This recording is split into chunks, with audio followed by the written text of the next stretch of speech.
Dennis, I want to hear about this notion of managing chaos and how you foster it and really sustain it there at Foursquare.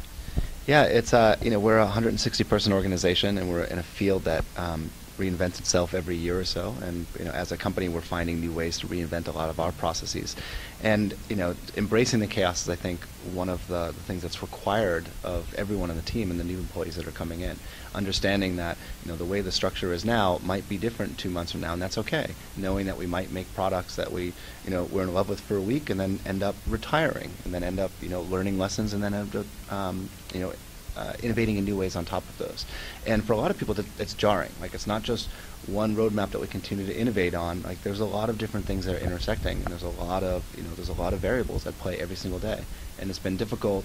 I think it's difficult for some folks to really embrace that, but it's a core thing that we need to do as a company to really survive and thrive. And it sounds like the key to that is in over-communicating to everyone and explaining, here's where we're going, here's why we're making these changes. Yeah, this is something that we've been that we've learned over time, where these things that I've been thinking about for years and years, they almost come like second nature to me. And a lot of the folks that are early Foursquare employees, we've been working together for years, and so we just take it for granted that we have a solid understanding of a lot of this.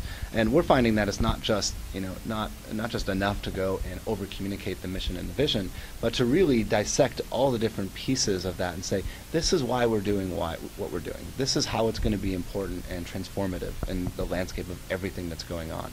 And spending a lot of time communicating those things at company meetings, at individual one-on-ones with people, at different team meetings. And it's not just over communicating, but it's making sure that everyone understands why we're doing these things too. Right. And speaking of communication, when you spoke earlier about your advocates, your super users, one thing that struck me was this notion of telling them what you need them to do. Talk a little bit about how it's not just having them say nice things about Foursquare, but it's actually focusing their work and their communication to your ends. Yeah, so we can identify people that say nice things to us, without any prompting. People just they love the brand or they love the product, and we try to drop in on some of those conversations occasionally. Like, oh, you love this feature? What do you love about it? What could be better? You don't like this feature? Well, tell us something that we could improve. We also, we have our super user community of excellent users that we've basically bumped up to this VIP type of status. And those folks are already fans of the product, and we can specifically ask them, hey, can you help us clean up the database in certain ways? Hey, can you reach out to other people in your area and get them excited about Foursquare too? Can you try to get Foursquare users together and see what comes out of that? Can they give us constructive feedback on product, maybe things that we haven't released yet? And so we've leveraged that community over the last 4 years or so, and I think it's one of the things that helps us get out of our own bubble of just the things that we're building, and then communicate with like our biggest fans who are really on the street using these things and getting great feedback from them. Right.